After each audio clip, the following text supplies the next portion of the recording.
into what is financial independence. Financial independence is the state of having sufficient funds or sufficient personal wealth to live.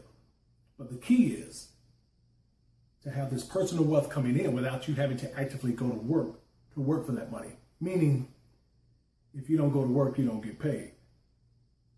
And that's what most people do. So, it doesn't matter how old you are or how young you are. If you have money coming in consistently outside of your regular job, then it can be said that you are financially independent. Now, let me go so far as to say, if you are not financially independent, you don't have the life that you want. Let me repeat that. That might come in the form of not being able to spend as much time with your family as you want. If you're not able to spend as much time with your family as you want because you have to work and you're not financially independent, then you don't have the life that you want. If all of a sudden you lose your job or you get sick and you can't work, then take the kids out of private. The kids are out of private school. The car, it's repoed. The house, it's foreclosed. The lifestyle, forget about it. Now, we're going to get into what is financial independence and how you can have financial independence. Now, this is what I spoke of previously when I said I'm looking for 360 people who want to become financially independent this year. But before I do that, let me give you a scenario about two people. We call one example A, example B. Example A was an ex-teacher. This is a true story now. An ex-teacher who owned about 10 properties.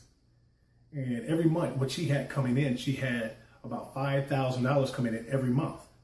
And that's whether she basically went out and worked or not, because she had the asset that produced the monthly income coming in. And we're going to get into that later, her financial independence number was 5,000.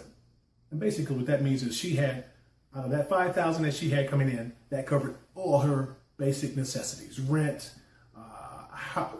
utilities, gas, electric, car note, car insurance, health insurance, everything, all the basic necessities she made with that $5,000. Now, example B, it was this doctor. He was bringing in, he was making about $200,000 a year.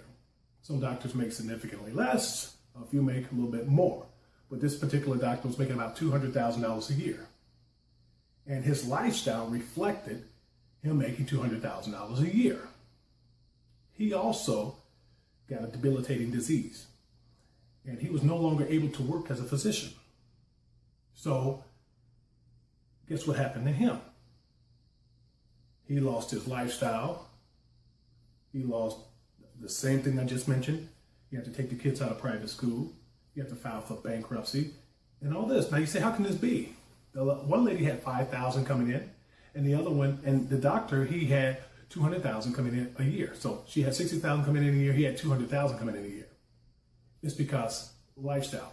Don't forget, people's level of living or financial independence number varies.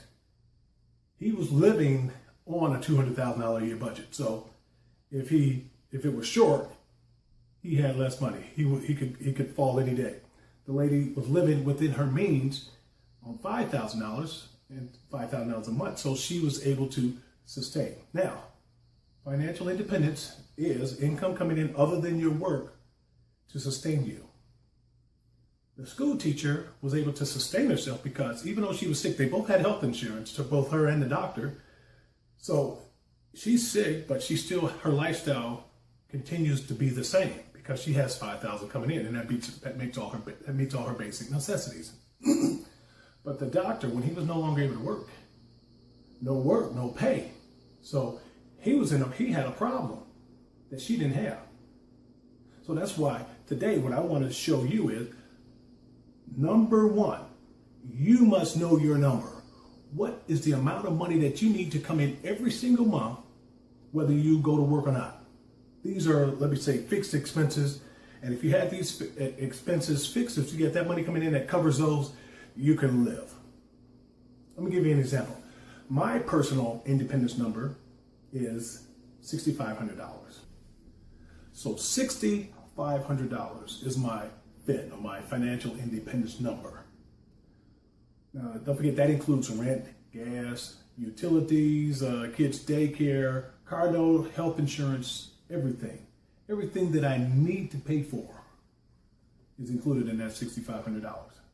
So, what could give me this number so that I could still spend time with my family? Maybe I could take my son out of daycare. Maybe he won't have to be in daycare 4 or 5 days a week. Maybe I could spend 3 extra days with my son a week that I currently am not able to do. Imagine that, 3 extra days. You know, you can make extra money, but you can't get you can't redeem the time that you've lost with those ones that you love. So, $6,500. Now, I love what I do. I'm a registered nurse and I'm an author, and I love both of those. And I probably wouldn't, even if I had $1 billion, I wouldn't quit those realistically. I would still do it, but I would cut down to like 2 days a week.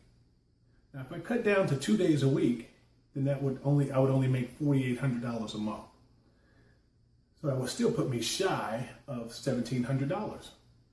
So I need an asset producing vehicle that will bring in the difference to $1,700 a month that I would be short.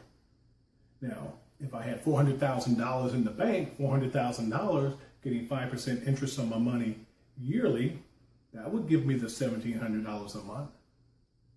Or just say I get sick and I'm not able to work, then at that point in time, I would need the full $6,500 coming in from another source, an asset producing vehicle that would net me the $6,500 coming in every month.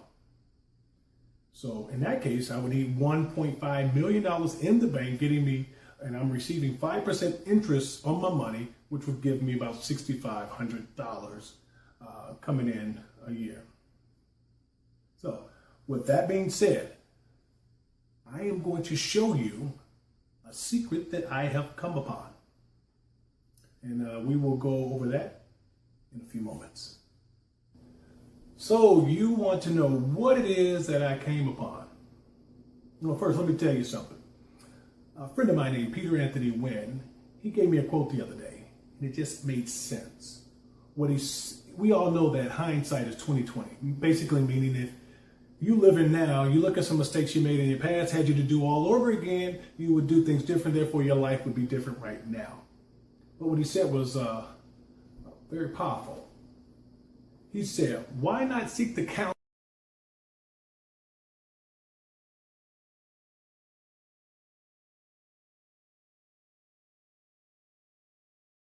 I look at the steps that got them where they are. So I'm behind them. So if I follow their steps, I would have exactly what they have because I'm following the steps that they've already traversed over. You see what I'm saying? So